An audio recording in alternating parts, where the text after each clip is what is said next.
Oh, ladies and gentlemen, WrestleRumble.com is back this Sunday for WWE Extreme Rules with their Extreme Rules Pick'em contest.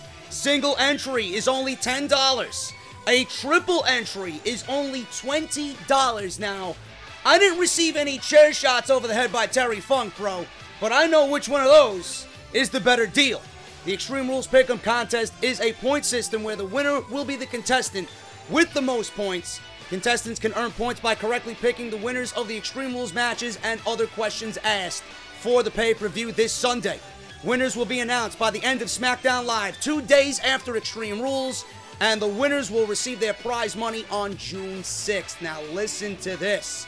First place is $500 cash and any, yes, and any championship belt from WWE.com. Second place is $100. Third place is $100. Fourth and fifth places will receive a free entry into the Money in the Bank Pick'em contest for SmackDown Live. So make sure you guys go to WrestleRumble.com. Get extreme this Sunday. And while you're at it, go over to ProWrestlingTees.com/WrestleRumble for your official Wrestle Rumble merchandise. The Extreme Rules Pick'em is now live. WrestleRumble.com. JD from New York, 206. It's time for Off the Script.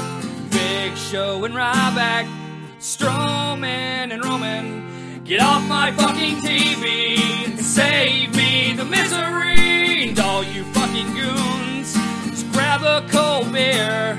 The man of the hour is finally here. JD from New York, 206. It's time for Off the Script. JD from New York, 206. It's time for Off the Script.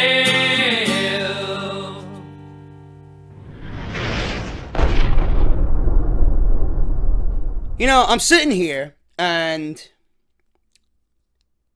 I'm talking. I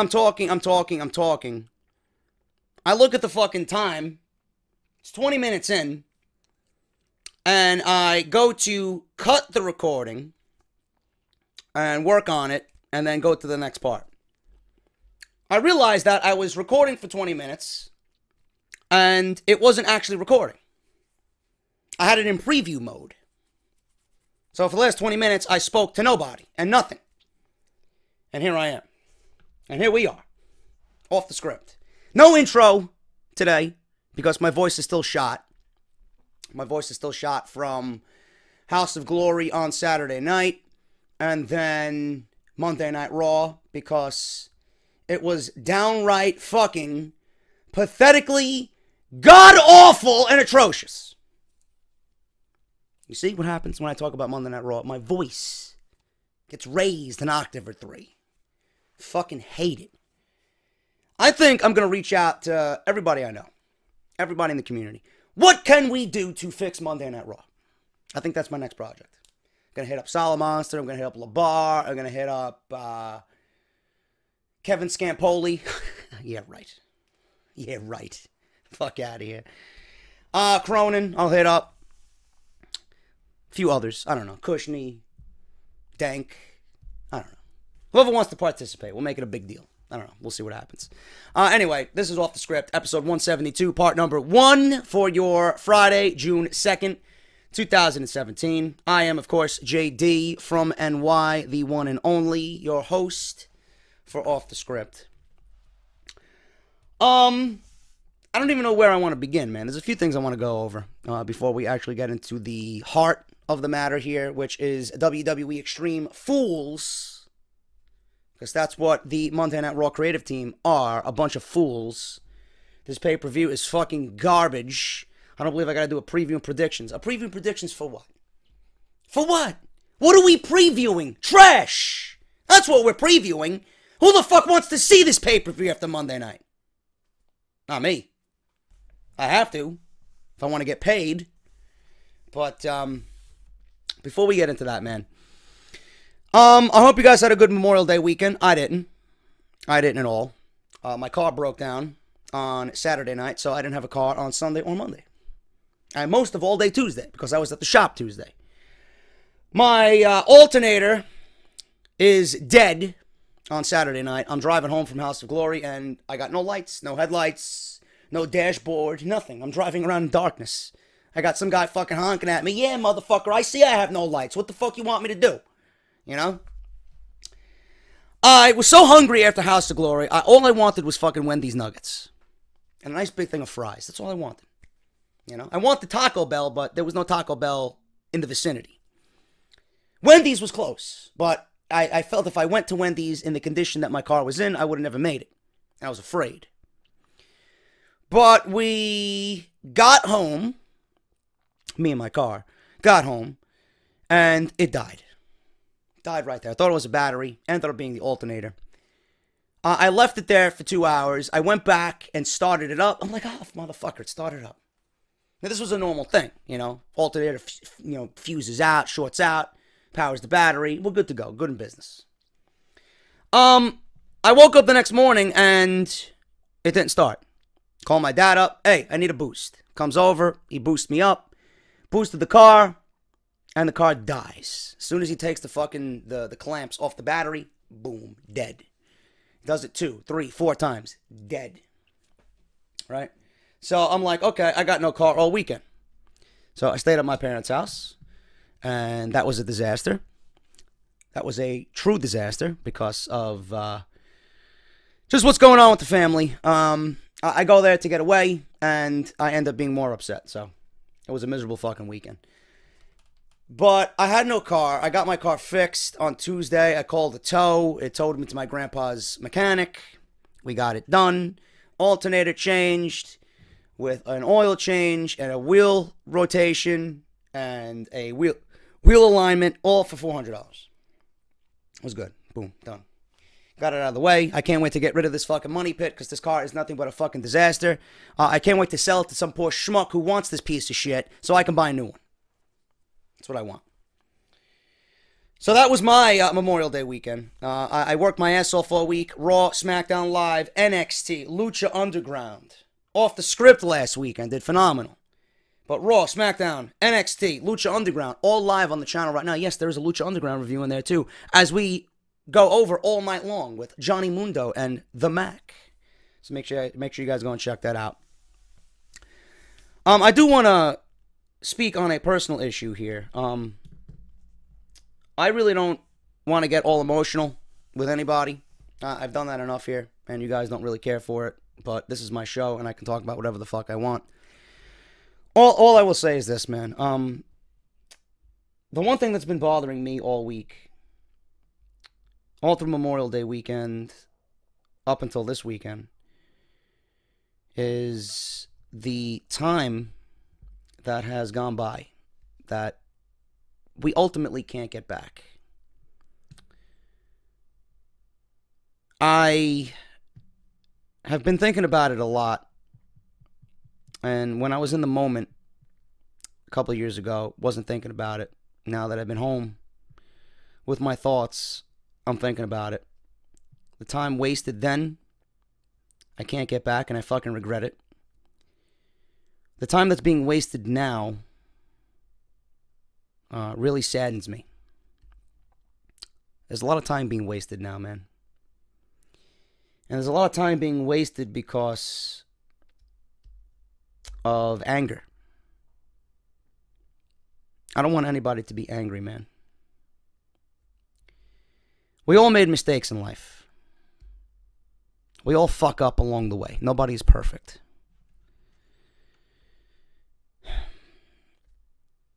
I know what I did wrong in my life, and I've done the very best that I can to rectify that, to show change, to move forward, to show that behind all my actions and my meanings that there's love there. Genuine love. Love that you're not going to find anywhere else. I don't want time to be wasted because of anger that is consuming anyone. It's time that we can't get back. And I feel it's stupid to just let that consume us. I'm not saying it's an easy thing to let anger go, because it's not. But I also don't want to be condemned for the mistakes that I know I made because of that anger. You know, I have sat home and done my very best to get through everything that's been bothering me.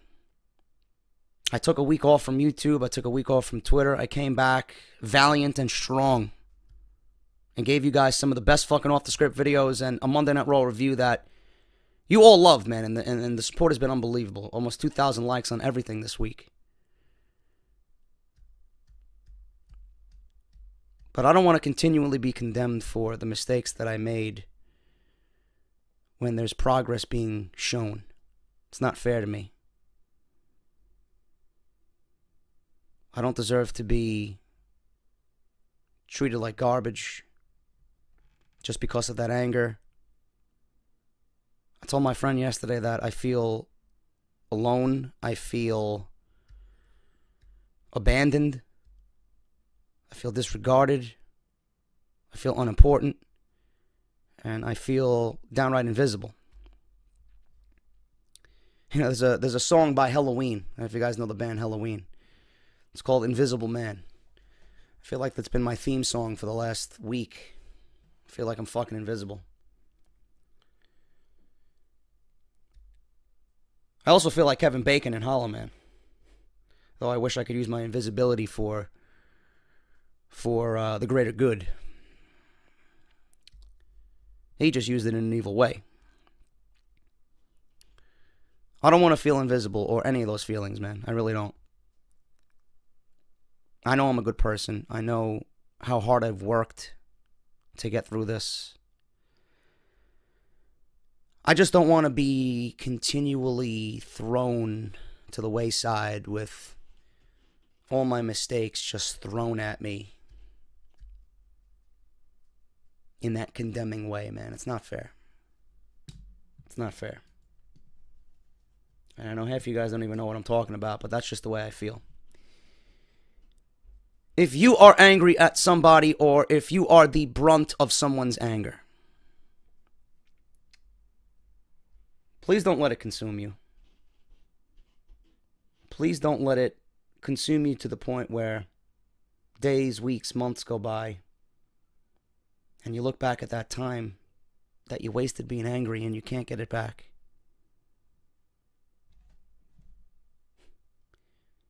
You know, I know there's love underneath all that anger. But the way I feel right now, I don't know how I should feel.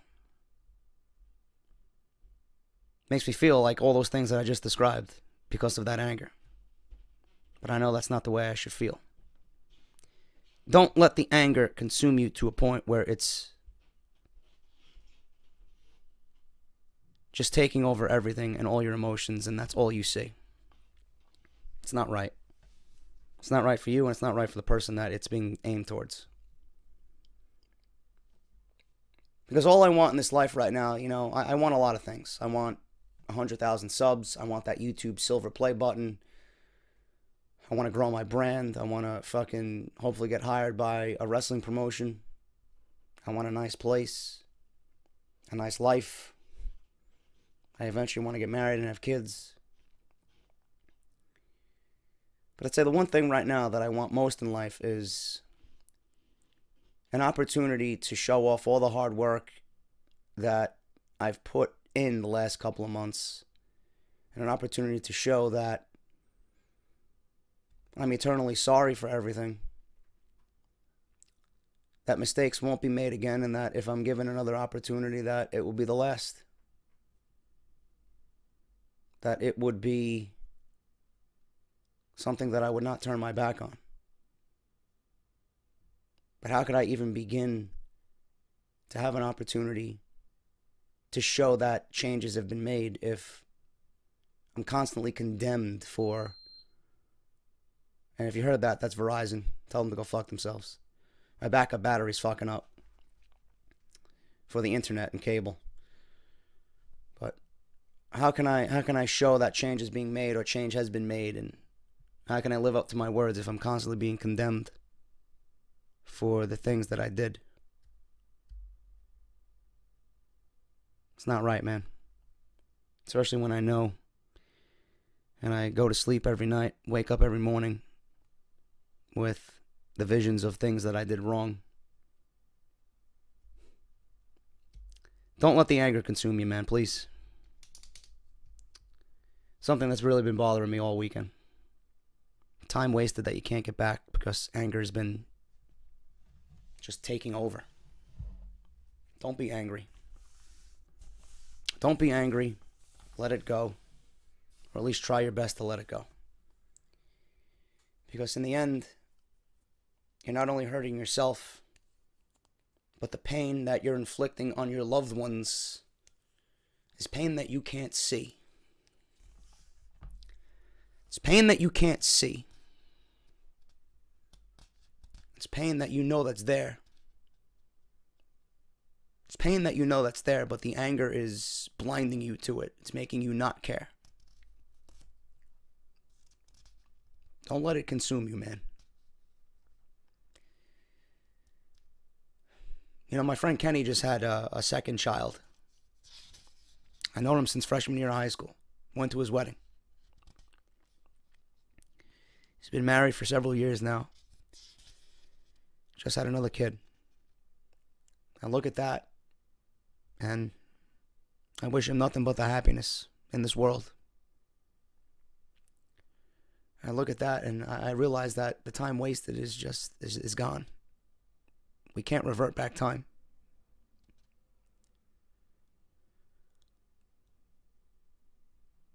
I hate that fact. I just wish things were different, man. I really do wish things were different. You know, Memorial Day weekend gone. 4th of July coming up. Summer will be gone before you even breathe. Then what do we got? We got the holidays.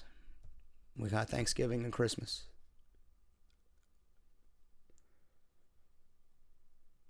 All those years that have been wasted. I sit here every day and think about. I don't want to go through that again, man. I don't want to go through that again. Don't let the anger consume you.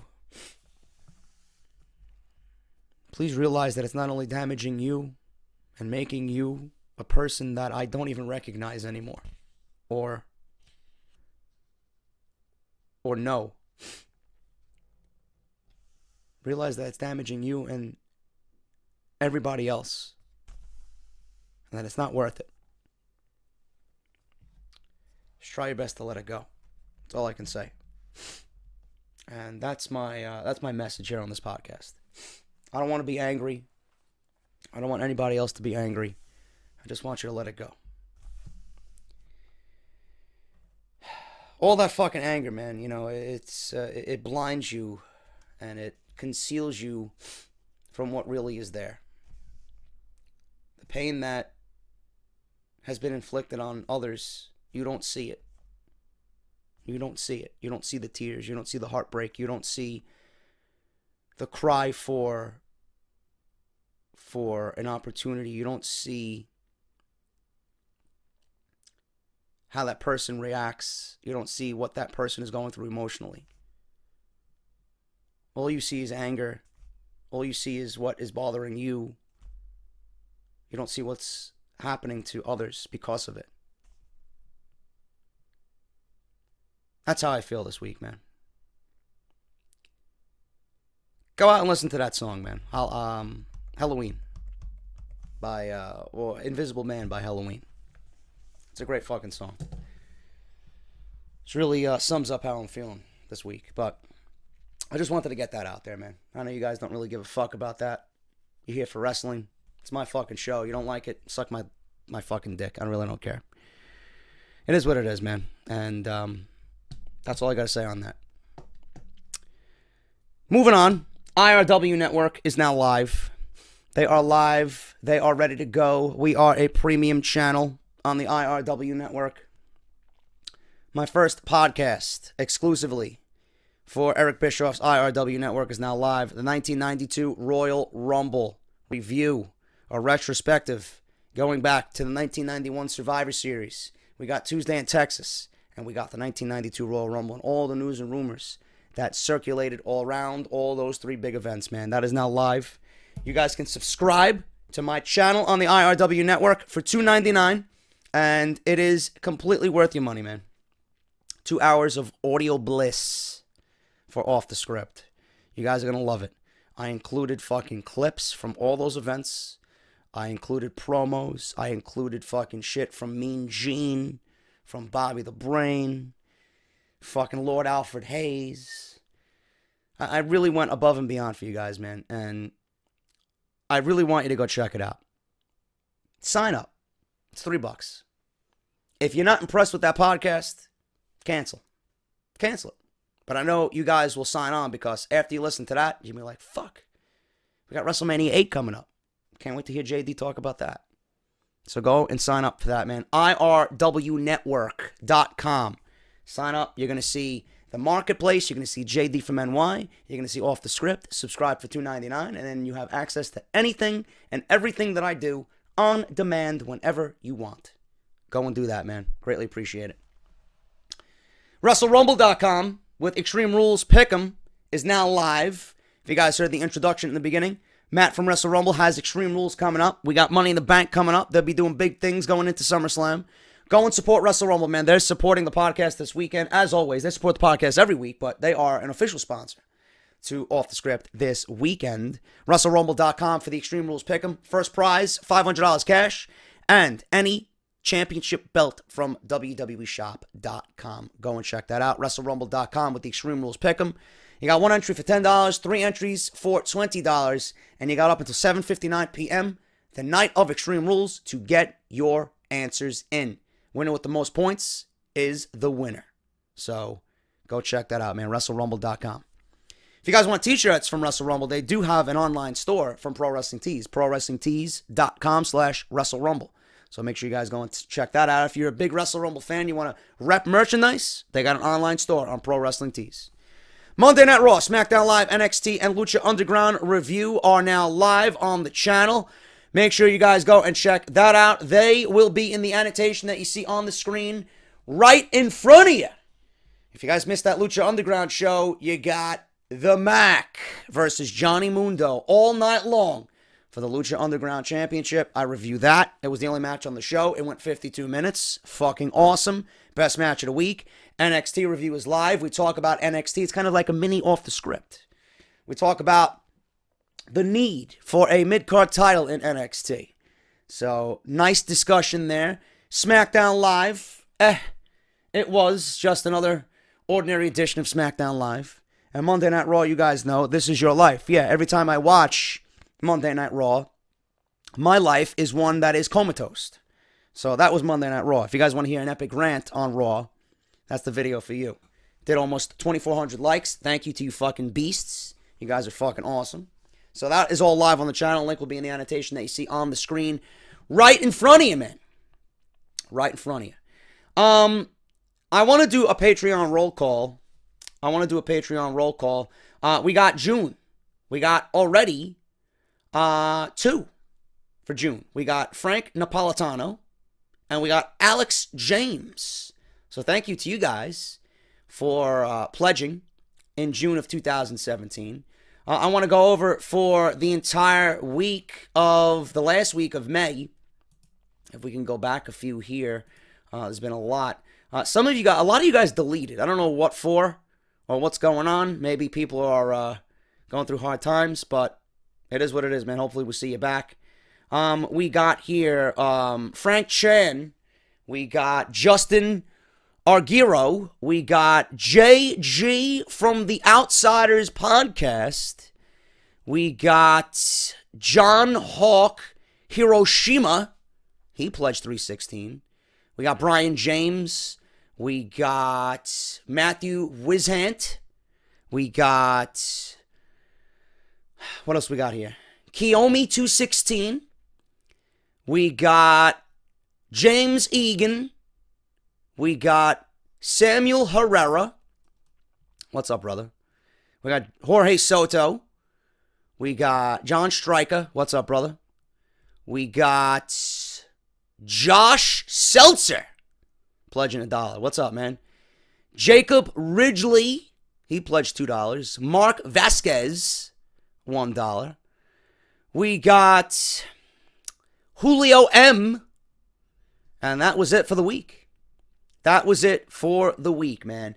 To all those who have deleted pledges, hopefully we see you soon. If I had upset you in any way due to my content this week, I apologize. It is what it is.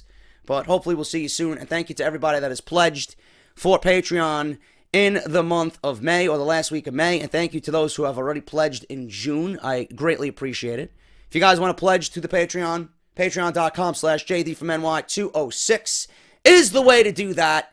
And that's the best way to support the channel and the podcast on a monthly basis. You guys are getting this early on Off the Script. I did upload Off the Script on Saturday. I don't know if this pissed people off. I was just having fun, and I was bored, and I was home, and I was at my fucking mom's house. Figured I'd have a little game. If this can get 200 likes on Twitter, I'll upload part 3 at whatever it was, 11:30, 12 o'clock at night. And you guys blew that away within fucking minutes. Fucking beasts. Next time I'll raise the fucking stakes to 500. But there was a few fucking, bad seeds. Well, doesn't this go against what you do for the Patreons? How often do I do it? That was the only time I did it. So I let everybody have in on the fun. So that's what that was. So I don't normally do that. Patreons usually get Off the Script early no matter what. So that is that. I will not be doing that again anytime soon. I was just having fun and I was bored on a Sunday night. So that's that. All right. But patreon.com/JD206 is the best way to do it. Audible is offering everybody 30 days free to try their service out with one free audiobook of your choice, no matter what, compatible with iPhone and Android. May was we got to do better in June, guys. Let's get that back up in June, man. April was our best month ever. Let's get it back up in June, all right? So we got audibletrial.com/offthescript, 30 days free to try their service out. With one free audiobook, over 180,000 books to choose from. A lot of those are wrestling related. Whether you guys want Daniel Bryan, AJ Lee, if not already there, Justin Roberts, Hulk Hogan, Brock Lesnar, Shawn Michaels. We got the Death of WCW, Bob Holly. We got a bunch of them, man. Booker T. I don't know if Booker T has a book, but we got Roddy Piper, Dusty Rhodes. Whatever the case may be, man. There's a bunch of wrestling related bullshit on there. And if you guys don't want the wrestling related books, you guys can choose whatever you want. Over 180,000 choices to choose from. audibletrial.com/offthescript. Do it and do it now. And no matter if you guys cancel the service, you get to keep your audiobook for free. So it's a free book. Make sure you guys go and support the podcast through that way. It is easily the best way to do that, man. So thank you guys so much. Loot Crate. We are still sponsored by Loot Crate. Thank you to everybody that has purchased a Loot Crate within the last couple of weeks. You guys can sign up. Try lootcrate.com/offthescript and use my coupon code JD from NY at checkout. It'll take you right to Loot Crate site. You choose whatever box you want, whatever subscription service you want. You enter the coupon code off the script or JD from NY, and it'll take 10% off, man. So that is that. Bunch of shit I gotta remember. Man. But Loot Crate, we are still sponsored by them. Try lootcrate.com/offthescript. And then finally, barbershopwindow.com/offthescript for your t-shirts. $19.99. They ship worldwide no matter what. That is our official online shop for Off the Script. barbershopwindow.com/offthescript. Moving on here, man. Before we get into the Extreme Rules talk, we got sub-stories. Sub-stories is returning, man. We're going to read a couple. If you guys want to send in your stories, this is the email to do it. JDFromNY206@yahoo.com. If you guys want to share a story with everybody here on Off the Script, please email me, and I'll read it on the show. We got one here from Riley Parvin. And Riley says, "Hey, man, how are you doing? You may or may not remember me. Probably not, though. I'm Riley Parvin, and I'm 16 years old. I've been a wrestling fan since I was 9 years old, and I've been a fan of yours since WrestleMania weekend, when I discovered you during the Indie Darlings panel. Ooh, nice, man. You've been a big part of my life in these past few weeks. It just so happens that right around the time I started becoming invested in Off the Script, some bad things began happening that led me into a dark place in life. I don't want to get into all of what happened over email, but let's just say I understand how it feels to lose a woman you love. I've been in a really deep depression, but you have been like an anchor for me. Your daily podcasts have been a way for me to get my thoughts away from my own situation. You've been able to make me laugh, even as tears ran down my face. I can't express how grateful I am for all that you do. I'm in a better place now, and I'm past a lot of those dark places now. It helps that I'm looking more towards the future. I'm currently working out and starting to train to become a wrestler. I'm only 5'7" and about 120 pounds, but I'm already a good worker, and I'm not trying to be cocky. If I work at it and invest time into it, I feel like I could make it to the WWE one day. My major career goal is to be in the main event of WrestleMania 50, when I will be 31 years old. I'm going to start winding down because if I keep chatting, I will be here for a few hours. Thank you, JD. I can't express how thankful I am that you take the time out of your day to entertain us. See you next week after your week off. He sent this on May 25th at 12:08 a.m. Riley, I'm happy that you are coming out of that dark place and that you're doing things that you are putting your mind to, whatever that may be. In my case, it's my podcast. In my case, it's my work at home. In your case, it's training, getting strength, building your demeanor, working hard at what you love, and becoming a professional wrestler. You set a goal in mind to be in the WWE. Continue to work at that. Continue to work at that. Let nothing else get in your way. Let nobody else determine where you deserve to be. Don't let anybody derail your progress. I'm glad to hear that. And when I'm here reviewing WrestleMania 50, I hope that your fucking name is in the main event. I'll try and be as easy on you as I can. But I hope that you reach that, man. I hope that you do main event WrestleMania 50. I do hope you get picked up by the WWE. I hope that you're in the Performance Center one of these years, training. And you can email me back when Off the Script is fucking in episode 380. And we're hearing from Riley Parvin. Hey, JD. I had my sub-story read on episode 172. So we just want to let you know that I'm here. And I got words of inspiration from Shawn Michaels about the progress of my career. One can only hope, man, you know? Keep doing what you're doing, man. Keep us updated on your training. And let us know how things go, you know? Where you go, what promotions, what matches you take part in. Keep us updated, man. Riley, listener of Off the Script, 16 years old, training to become a WWE superstar. We wish him the best of luck, man. Thank you so much for sending in your story. I greatly appreciate it, and we'll be here for you, man. Keep us updated.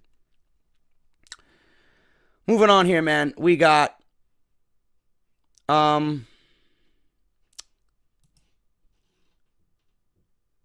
don't know if this is a this is not a sub story.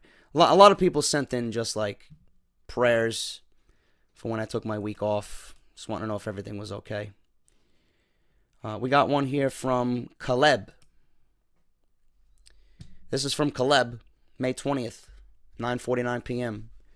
Hi, JD. My name is Caleb, and I have a current ongoing story about my life.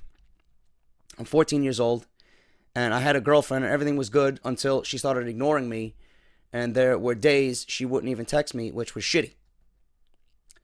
Long story short, we broke up, and now I'm getting the way every person gets when this happens. Every time I wake up each morning and before I lay my head down, and whenever I eat or I get a moment to myself, I pray to God that I can find some girl who truly loves me. So that's that. I just wanted to say, my friend, thanks, bro, for doing what you do, and you have inspired me to make a YouTube channel where I have 37 subs and good fans. Your videos make me laugh. when you do your Kevin Dunn impersonation, he won't be coming out this weekend because of my voice. But just keep up the good work, and if you share this on Off the Script, you have my permission. Thanks, JD. Signed, Caleb. 37 subs, man. It's good for you. Keep doing what you're doing, man. The best thing I can do for you is say, if you show passion in what you do, people will come. If you are passionate and you speak logically, people will come. Some people will not be able to handle the truth, and they'll take that as a negative, and they'll fucking do whatever they can to cut you down. They won't sub. They'll leave a fucking dislike. They'll leave a fucking negative comment. Just keep doing what you're doing. Be honest, be open, and be yourself, and show passion. People will come. You will develop an audience. I know how it feels to pray every morning, man. I do it. I pray every morning. I don't know why I pray. Lately, I've been asking myself why I pray. Nothing seems to be working. I might be giving up on prayer because of the actions that I'm seeing lately. It seems like nothing is working. You know, my tears and my prayers certainly are not being answered. But if you find solace in praying, if you think that'll work, so be it, man. You know, they say God has a design for you. He's got a plan laid out for you. If this is God's plan for me to go through this type of suffering right now, then that's a shitty fucking plan, man. I just hope that I come out of it stronger, and I hope that you come out of it stronger, man. But let me know how that YouTube channel is going, bro. You know, like I said, just keep up the work, show passion, show love, and people will come and listen. And you're 14 years old, man. You got a long life ahead of you. Don't worry about some girl who broke your heart at 14 years old. You got so much more things to concern yourself with. So thank you to Caleb and his sub story. And I want to thank him for sharing that today on Off the Script. We're going to read two more, man. I want to get through these because this is a short one. This one comes from Roby. Hey, JD. And this is actually from May 12th, 5:53 p.m. Hey, JD, how you doing? My name is Roby. I found your channel by pure accident. WWE side your jokes from Kevin Dunn and his teeth to the goon made me subscribe to you. I've been battling depression since I lost my dad. I lost my dad 4 days after I left high school. I did heavy drugs, drinking, and not caring about life.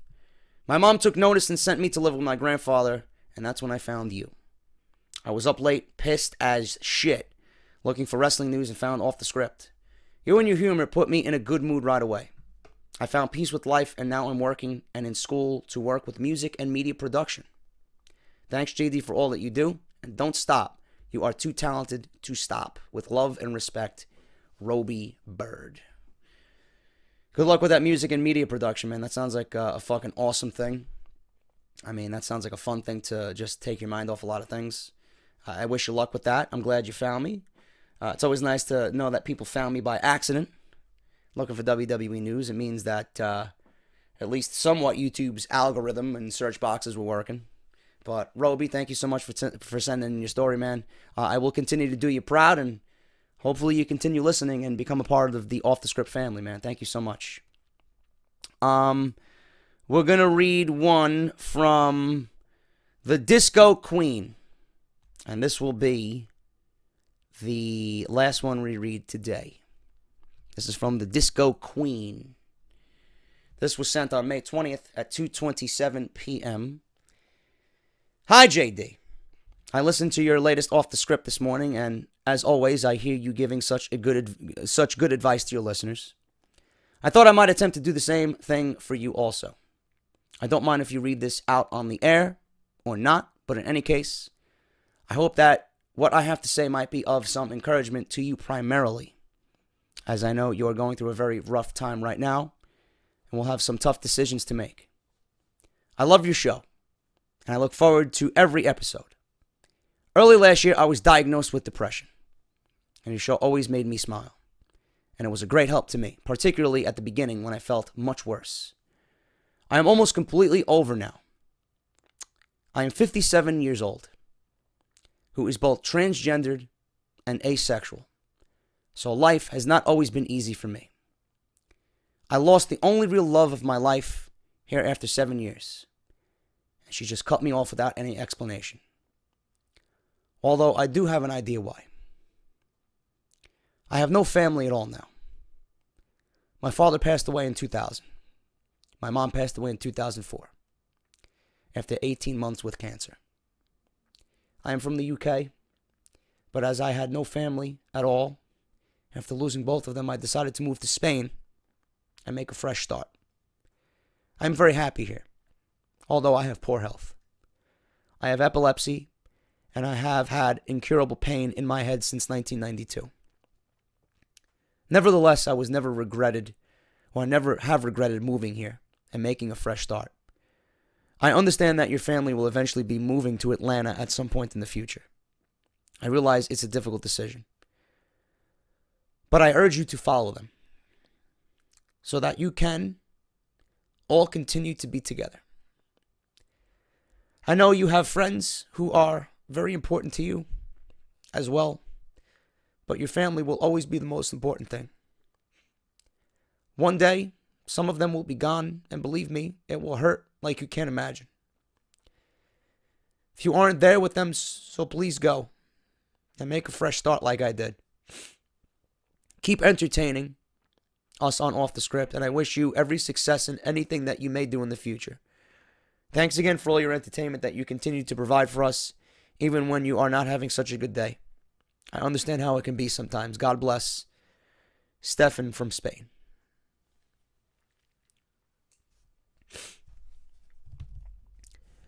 I'm not sure if I'm moving to Atlanta, man. I don't think I'm going to jump to Atlanta. I don't think I'm going to go anywhere. I've contemplated moving to Jersey just to get away. And I don't even think that's the right decision for me at this point. Because no matter what I talked about already in this show, or no matter how I feel, there's something that my heart is telling me. And that my heart is telling me through all the anger.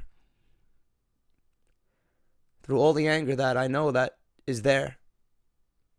And that is aimed at me. I know that there's love there. It bothers me every day. And I'm not going to go away. I'm not going to go away because of the way things have been. Because I'm not one to believe in anything, but I believe that still, even after everything that happened, time will heal all wounds. And the one thing that I want in this life is going to come back to me. That's all I can say about that. But I thank you for sharing your story, man, and I apologize for tearing up. But you know, even now, as I record this podcast at 7 o'clock on a Thursday night, and after the day that I had, I really don't feel all that well. So when I hear and read emails like this, it really gets to me, man.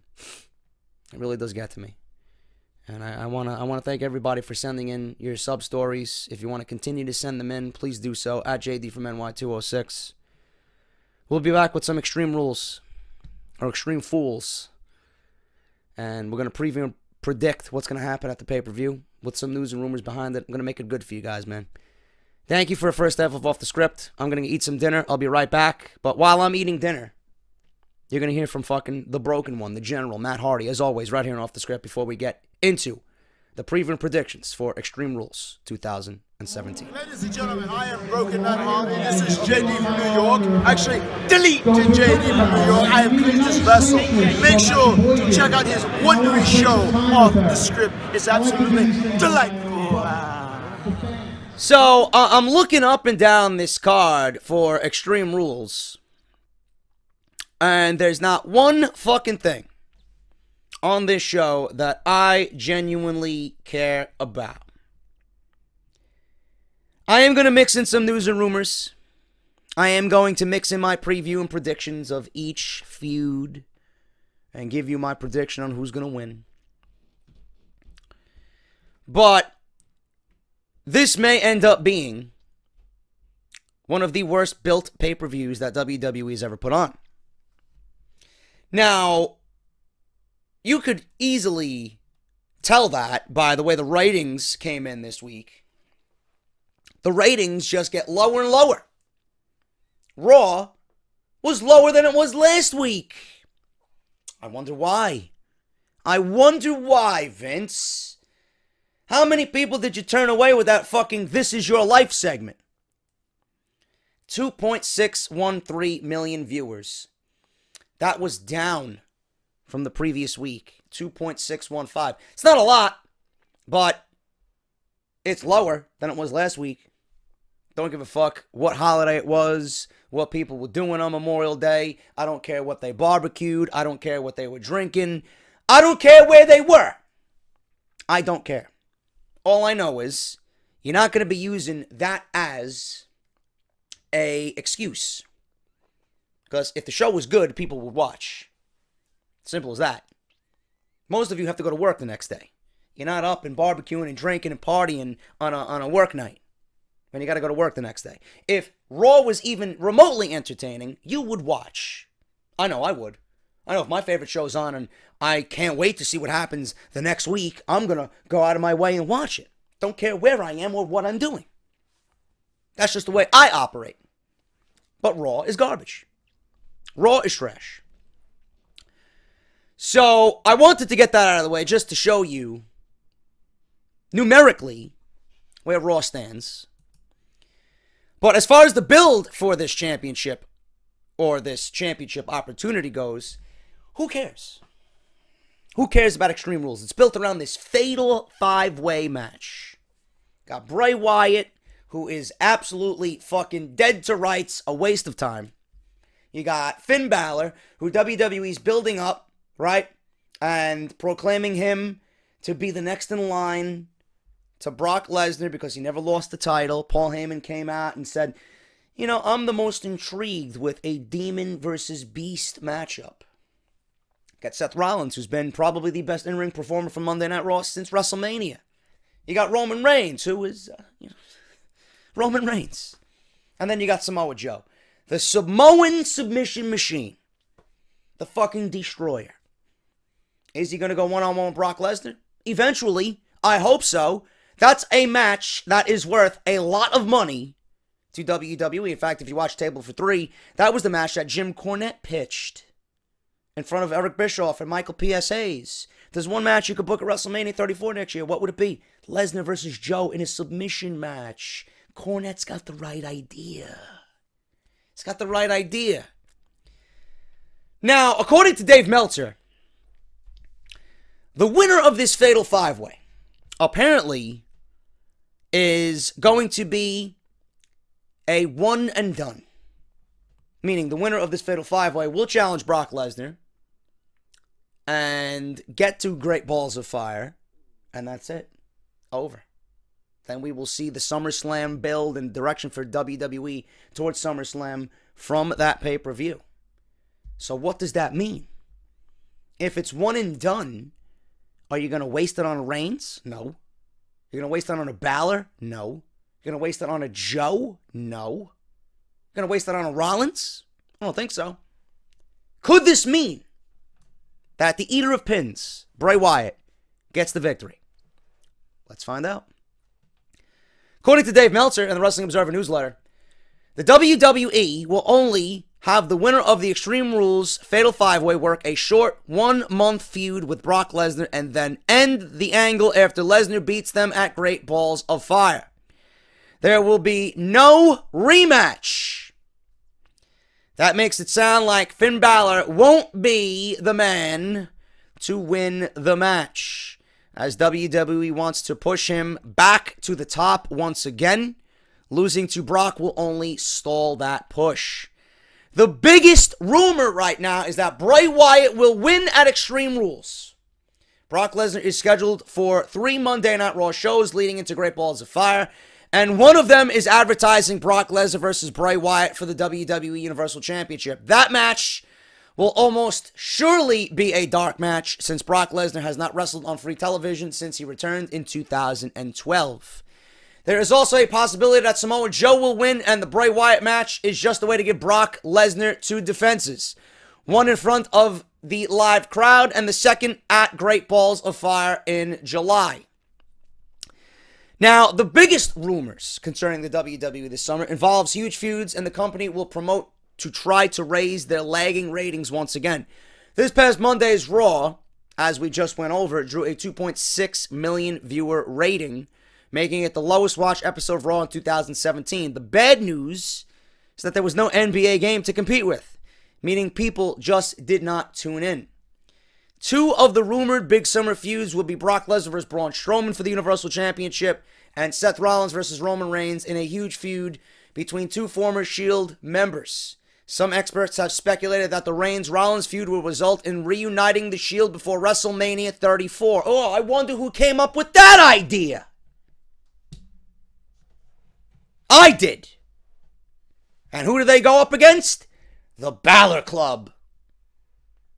So, if that happens, there's no reason for the Shield to be reuniting if they're not going up against another stable. Oh, they're going to take down Brock Lesnar? You need 3 men to take down Brock Lesnar? Doubt it.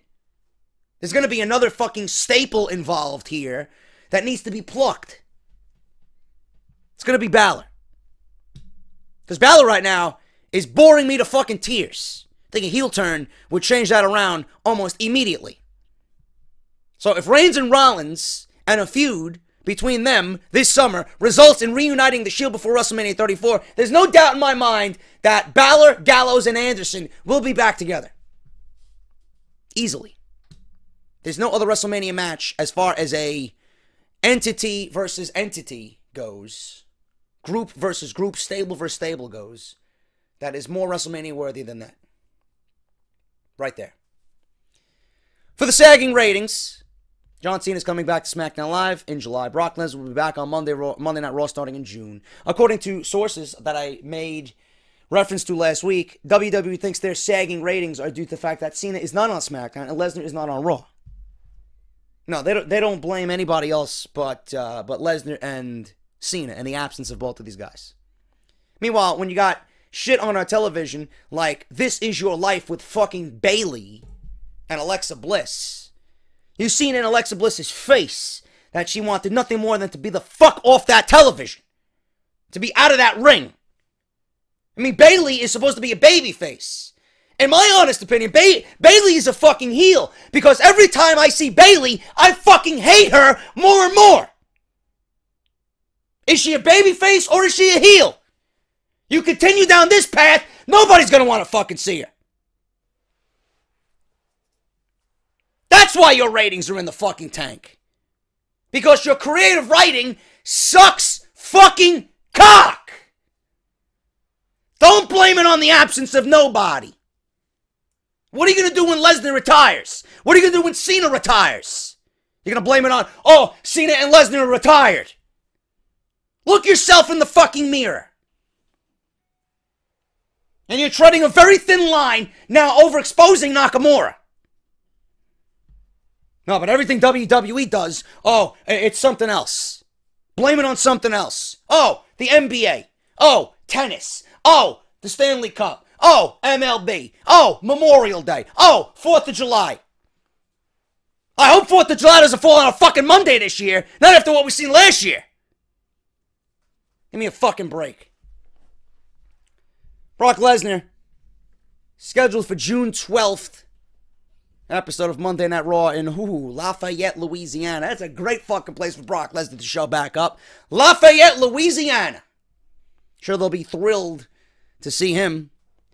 June 26th also in Los Angeles. So there you go. A normal town. That Louisiana show is where Brock Lesnar versus Bray Wyatt is being advertised. Like I said, a dark match possibly. Brock Lesnar is also booked for the July 3rd show in Phoenix, Arizona, which is the final show before Great Balls of Fire in Dallas, Texas. I hope the fucking entire show goes up in a Great Ball of Fire. Brock Lesnar is also booked for the July 10th Raw in Houston, the night after Great Balls of Fire. That's 3 times I had to mention that pay-per-view in this report. Shut the fuck up! Goddamn Verizon. Which is where Braun Strowman is rumored to take or make his WWE return. So, Bray Wyatt. Bray Wyatt. Don't you see how fucking clueless they are? Isn't Bray Wyatt supposed to be one of those entities that is like, you know what, this guy's fucking tough. He's ghastly and ghoul. You know, all the fucking theatrics and the smoke and the fucking apocalyptic message, right? What are you going to tell me? What are you going to tell me now when you win this Fatal 5-Way? What are you going to tell me in regards to Brock Lesnar? You're going to beat Brock Lesnar?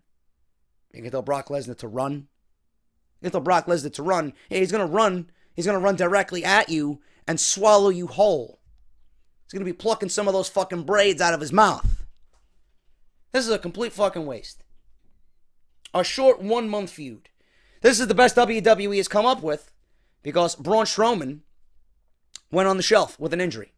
So, instead of booking long-term here and making the most out of this Fatal 5-Way, WWE is thinking, you know what, we're going to do one and done, and then Strowman's coming back, and we're going to revert right back to the same thing.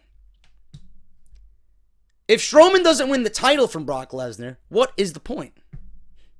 What is the point? I mean, at this point, I've been saying it for fucking weeks now. Why don't you just end our misery? Why don't you just book Roman Reigns versus Brock Lesnar? And have Roman Reigns win the title? It's all leading to that anyway. The inevitability is there. Why are you prolonging everyone's fucking torment? Get it over with. So that we can get out of this bullshit where the title is not even on the fucking show. Get it back on Raw. Get it back on somebody. I don't give a fuck if it's Reigns. At least it's there.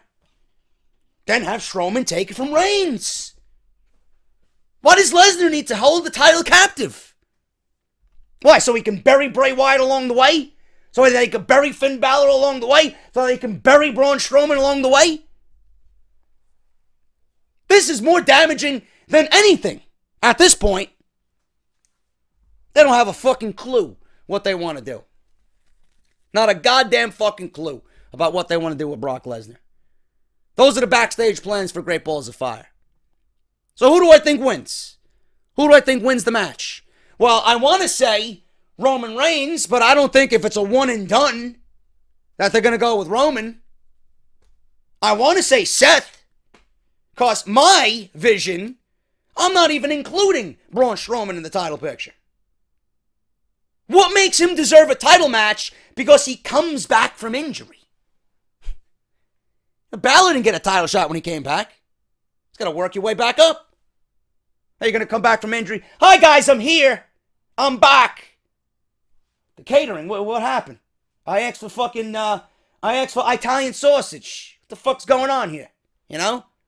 Comes back, he thinks everything's going to be the same. Well, Braun, you've been out for 2 months. We got the hot and spicy sausage. We didn't get the sweet. Then he goes, throws a fucking fit, asking for title shots, you know, blaming shit on Titus. Can't be coming back and giving Braun Strowman a title shot, all because he was there before the injury. What does that mean to the viewer? What does that mean to the guys in the back? Oh, Braun Strowman's out. Okay. Someone else is going to pick up the ball and run with it, and then Braun's going to come back. He's going to work his way back. Why don't you go with something that makes sense? Why don't you go with the Seth Rollins? Why don't you reward somebody who's been there and been busting his ass? Why don't you give it to a Finn Balor? You know? Why don't we get the culmination of either one of those matches at the next pay-per-view? And then why don't you have that turn into a triple threat match at SummerSlam? Lesnar, Balor, Rollins. Strowman's going to be back. Strowman's going to be back. So you mean to tell me Strowman is going to jump into a championship picture with Brock Lesnar before coming back and taking out Roman? I mean, isn't that the reason why he's out? So Strowman's going to come out and be like, you know what, Roman? You fucked me up for the next 2 months, but I'll come back to you. Lesnar, I want my title shot. No, it doesn't work that way. That's ass backwards. You should go after the guy who put you out, then go for the title. No, but this is WWE logic. They'll do things backwards, as always. Strowman should be back against Reigns. Worry about Lesnar and booking him against anybody else. Wyatt and Joe, they've had some interaction on television. You could book that match for SummerSlam. I'd like to see some type of interaction between those guys. I think it'll be a great match, you know? And then you could book the card down the line. How you see fit. That's the top of your card right there. Triple threat. Balor, Rollins, Lesnar. Joe versus Wyatt. Doesn't need to be a babyface versus babyface or a heel versus heel or babyface versus heel. It doesn't matter. Two fucking colossal beasts going at it. Who gives a shit? Should be entertaining regardless. Then you got Reigns and Strowman. We're due to have an ambulance match somewhere down the line. Do it. Do it. SummerSlam's coming up. There you go. That's what I think should happen. But who am I going with? Listen, I wanna stick to Dave Meltzer. If that is really true, Wyatt could end up winning it. But you're gonna have to worry about damaging Bray Wyatt. You know? How's he gonna come looking at that against Brock Lesnar? He's gonna look like a fucking weakling. He's gonna look like a fucking chump. Yeah, oh, run. I'm the eater of worlds. I'm the face of fear. Brock Lesnar, blah, blah, blah. You go into there and you get fucking destroyed in 10 minutes. I mean, give me a break. And again, it goes back to logic. Goldberg barely lasted 4 with him at WrestleMania. If Goldberg barely lasted 4 with Brock Lesnar, how long do you think Bray Wyatt's going to last? Unless he's going to have fucking Sister Abigail come up from the grave and suck Lesnar's soul directly from his body. I don't know. I want to go with Rollins. But if Meltzer is on top of his game this weekend, which is hit or miss, he might be right. He might be right. Bray Wyatt could very well win the Extreme Fatal 5-Way. I want to go with Rollins. I really want to go with Rollins. I want to go with Reigns, but I really want to go with Rollins. I really do. You know? Joe is not winning it because he won on Monday. Balor, I don't see it. Roman, endgame is WrestleMania. WWE probably is not even thinking about it right now.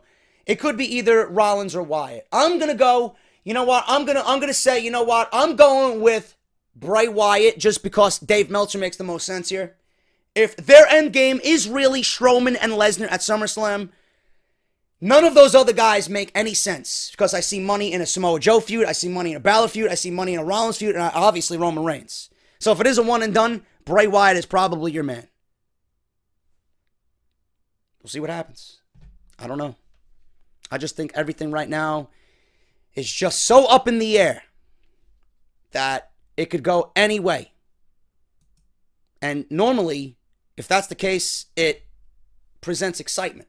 In this case, I don't think anybody fucking cares. I really don't think anybody cares right now for Extreme Rules. Dean Ambrose versus The Miz. Dean Ambrose versus The Miz. Intercontinental Championship match. If Ambrose is disqualified, he will lose the title because nothing screams Extreme Rules than a title changing hands on a DQ. Are you fucking kidding me? Are you kidding me? This feud has been absolutely fucking garbage. I don't give a fuck about Dean Ambrose. Dean Ambrose moving to Raw has made me care about him. The levels of fucking care I have for Dean Ambrose right now are non-existent. The Miz has suffered moving over to Monday Night Raw. Miz TV is fucking played out and boring as fuck. It wasn't like it was on SmackDown. It was not. Now you add the Drifter into all this, and there's rumors going around.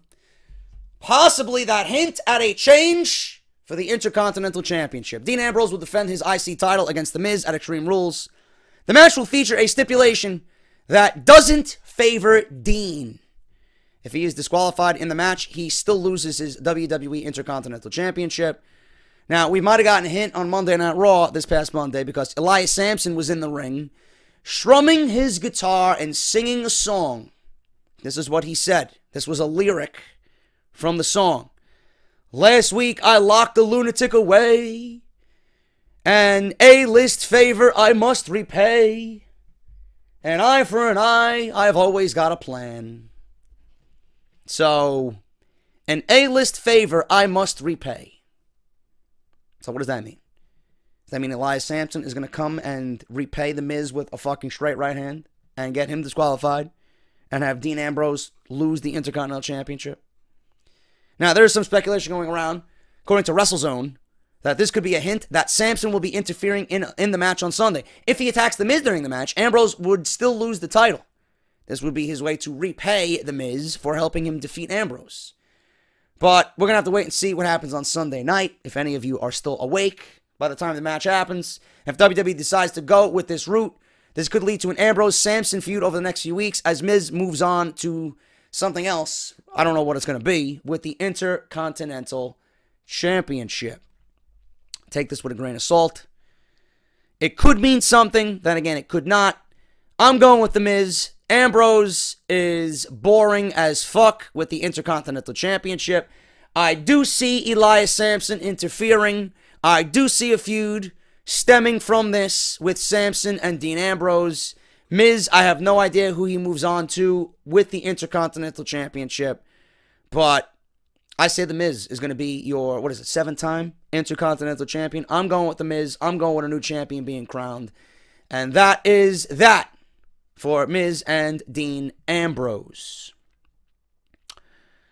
We got Bayley versus Alexa Bliss. A kendo stick on a pole match for the Raw Women's Championship. Listen, honey, my kendo stick doesn't need to be on a pole. You could reach for it anytime. Simple as that. Okay? Either one of you two honeys. But this feud is completely trash. Completely garbage. After last week, I fucking hate Bayley. I want nothing to do with Bayley. Poor Alexa Bliss. She had to fucking suffer through this garbage bestowed upon her by WWE Creative. To the point where WWE did not even feature that segment on their YouTube channel. What the fuck does that say about it? This week's episode of Raw featured the now infamous This Is Your Life segment. The segment was hosted by Alexa Bliss, and she brought back some people from Bayley's past. This included her ex-teacher, her ex-best friend, and her ex-boyfriend. The segment was poorly received by the WWE Universe, with many fans tweeting their displeasure. It's clear that this is a candidate for probably one of the worst segments in the history of Monday Night Raw. Rumors suggest that WWE officials hated this segment just as much as we did.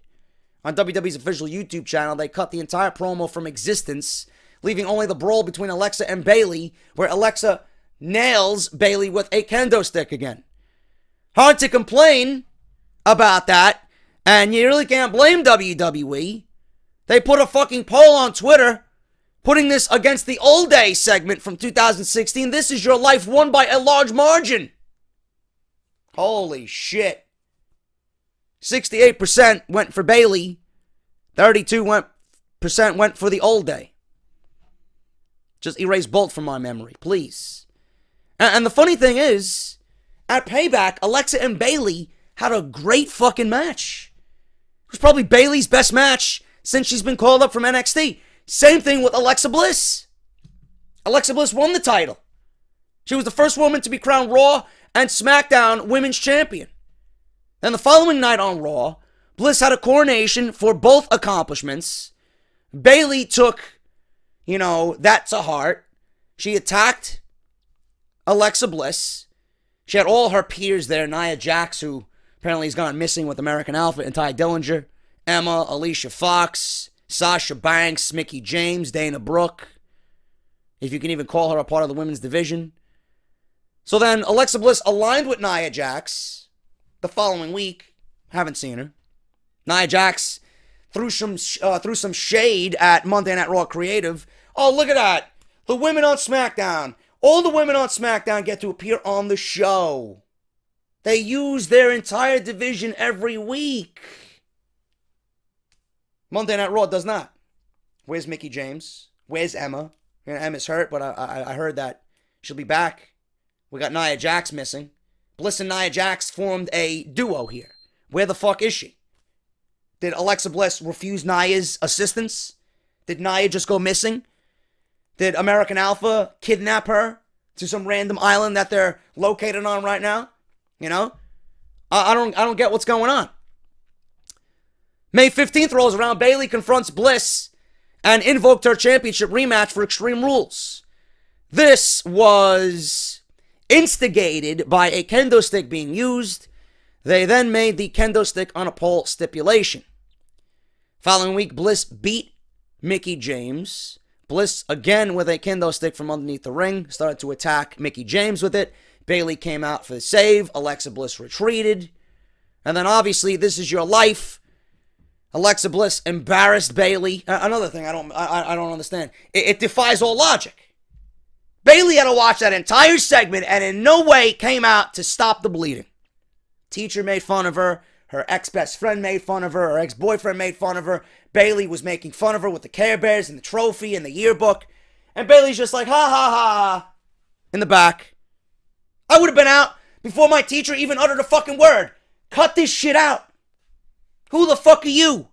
Miss Flapper. Go flap your fucking wings somewhere, you fat beast. Ridiculous. Kendo stick on a pole. At no point did they make the title the most important thing in this feud. It's all about This Is Your Life.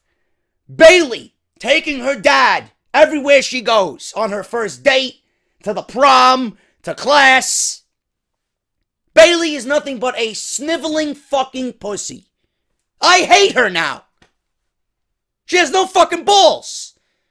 She just takes a beating and keeps on ticking. Oh my God. Cry, cry, cry. What happened to the championship being the focus of this feud? It's all about who can retrieve the kendo stick.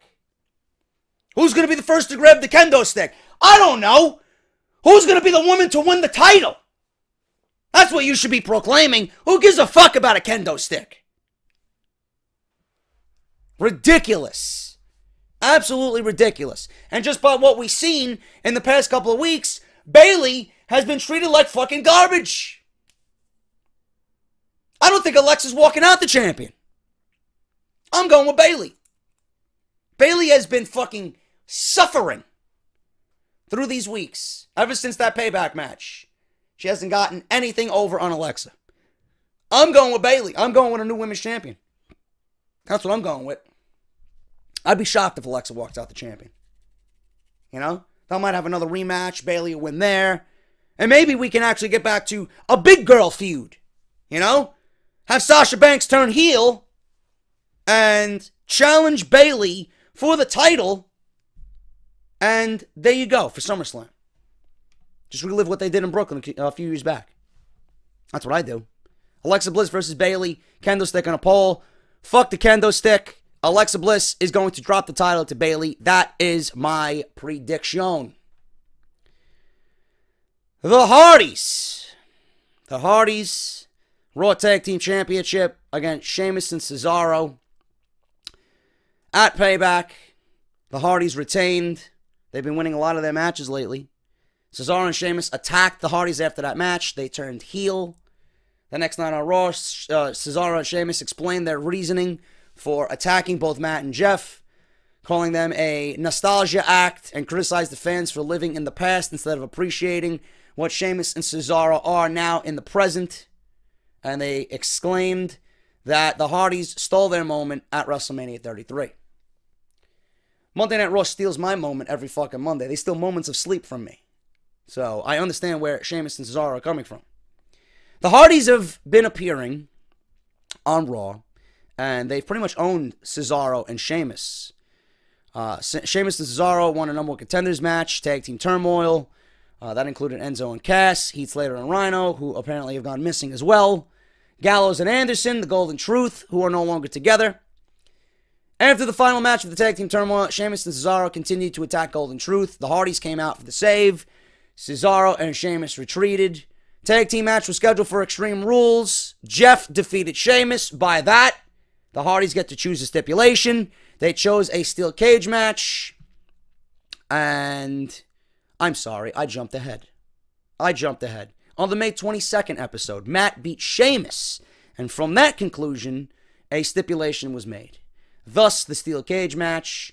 And that is the match that they chose. Instead of it being a TLC match or a ladder match, WWE didn't want to go with a ladder match because they've had too many ladder matches. They had one at TakeOver Chicago with AOP and DIY. They're going to have Money in the Bank in just a couple of weeks following this piece of shit pay-per-view. So they're like, oh, one too many ladder matches. Let's not do another ladder match. Meanwhile, it's the one match that makes fucking sense. Who doesn't like a good ladder match? Who doesn't like the Hardys in a fucking ladder match? Are you out of your fucking minds? So now we get a steel cage match with all 4 men in the steel cage. Yeah, exciting stuff. I'm going with Matt and Jeff to lose the title. I'm going with Sheamus and Cesaro. I don't know whether this is going to lead Matt to be broken. You know?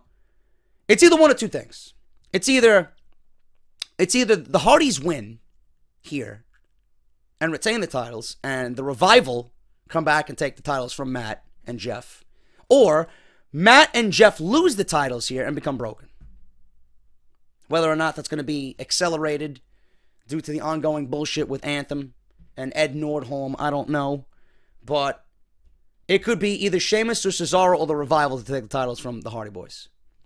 But right now, I mean, I'm not really feeling anything right now, man. I did at WrestleMania. I did leading up to their first match. It's just too much now. It's just too much. The Hardys are running very thin. That novelty act that Sheamus and Cesaro proclaim that they are, it's becoming more and more of reality. It's becoming a novelty act. I love both Matt and Jeff, but Jeff clearly needs to be on his own. Matt needs to be broken. That's all we know. That's all we want. Have them lose the titles and make Matt broken as soon as you possibly can. Simple. Hopefully the lawsuit is over and done with soon, and TNA Impact can fucking just die a slow, painful death, because go fuck them. But I'm going with Sheamus and Cesaro here. I'm going with new tag team champions. I'm going with the Hardys dropping the titles to Sheamus and Cesaro, new tag team champions.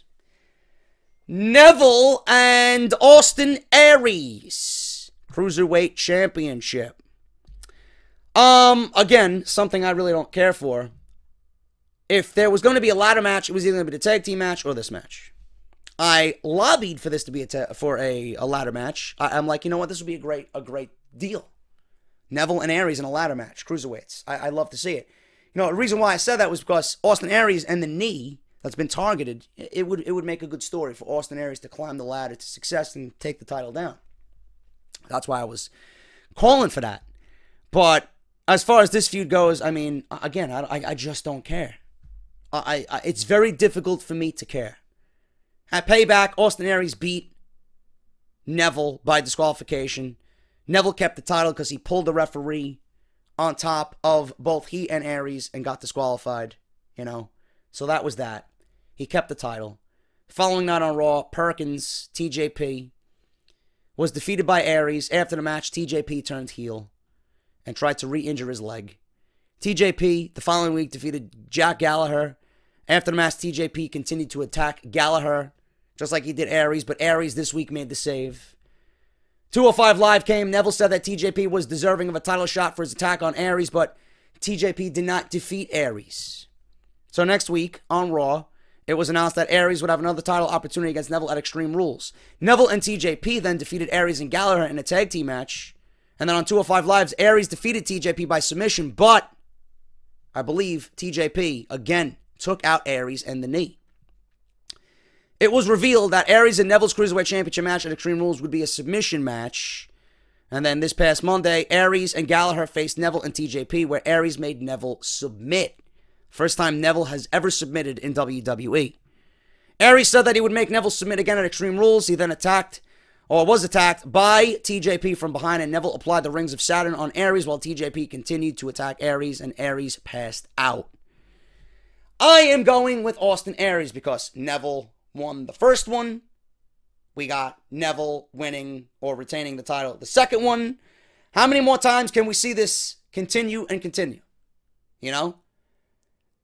I honestly think both of these guys don't even belong in the Cruiserweight division. I believe both of them should be mingling with the main event guys on Monday Night Raw. That's how great they fucking are.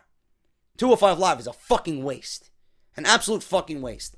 They have taken a show that had so much promise and has made it into a steaming pile of shit. Austin Aries is good enough to be fighting for the Intercontinental Championship. That's just my opinion. Same thing with Neville. Now, he's made the best of his opportunity, did Neville. He's fucking great at what he does. Probably the best heel on that fucking roster. In that role. But I just don't see Neville winning this match. I mean, how many times is he going to get one over on Aries? He beat him at WrestleMania. He had the next match, right, where he got himself disqualified. What else is he going to do? Submission match. I'm going with the Last Chancery. Submission. New champ. It's about time Neville is humbled. And I think Austin Aries is going to make Neville submit to the Last Chancery. Submission match. I'm going with Neville to lose the title. Austin Aries is your new Cruiserweight champion. And then something that should be a pre-show match, but apparently it's on the fucking main show.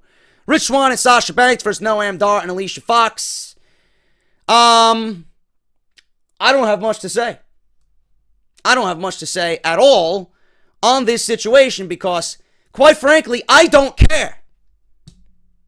You get my drift about Extreme Rules. I don't care. Rich Swann and Sasha Banks. Why? Because the baby faces are going over. That's why. That's your Extreme Rules fucking preview and predictions. See if we have any more news to go over before I end this fucking miserable fucking podcast. Because I have absolutely nothing good to say about this fucking product right now. We're going to go over on tomorrow's show, Kurt Angle and Corey Graves. Enzo's attacker. Apparently Vince McMahon is being rumored for table for 3. Early Money in the Bank. Ladder match favorites. I already booked Money in the Bank for you on SmackDown Review. Everybody enjoyed that. We'll go over it again on Saturday's edition of Off the Script. We also got news here on Hulk Hogan and a possible return to the WWE. We got Lana campaigning to be in the Money in the Bank women's ladder match. She might be added. Who the fuck knows? You know? Who the fuck knows? Cena confirms his WWE return date. We already went through Nia Jax throwing some shade at WWE's writing team on Monday Night Raw. And that's pretty much it, man. I honestly, there is really nothing else here. There is honestly nothing else at all in regards to this product. Nothing. This was supposed to be an Extreme Rules fucking preview and predictions. 6 matches. I don't know what else is going to be added. You're going to add the Big Show? What are you going to add? Rhino and Slater? You're going to add a tag team match? Maybe we get Rhino and Slater versus the fucking club. I don't know. You know? I don't know. I just don't care. I honestly don't care. There's some things I could talk about, but, you know, if you guys want to hear anything else, I got reviews up Monday, Tuesday. I got NXT on Wednesday, Lucha Underground. It's all there. I honestly have nothing else for this show, man. I'm going to end it right here. We'll be back strong tomorrow for Saturday's episode of Off the Script. Extreme Rules on Sunday. I might be doing a live reaction on Twitch. I don't know yet. I got to set it up, and I've been lazy with it. So we'll figure that out. I will have news and rumors regarding the show throughout the weekend. Obviously, the review is going to be on Sunday night. So make sure you guys are tuned into that. Follow me on Twitter at JDFROMNY206. And subscribe to the YouTube channel down below if you guys want to hear anything else WWE related. Check out all the content you might have missed this week. And I'll be back on Saturday, man, with more news and rumors. We're going to have a lot of news and rumors on Saturday's show. So stay tuned. Make sure you got some beverages on ice. And I will see you guys on Saturday morning right here on Off the Script, episode 172, part number 2 for Saturday. I am JD. Follow me on Twitter at JDFROMNY206 and hit that subscribe button down below. And I will see you all on Saturday morning. Until then, take care and enjoy your Fridays, man. Talk to you later.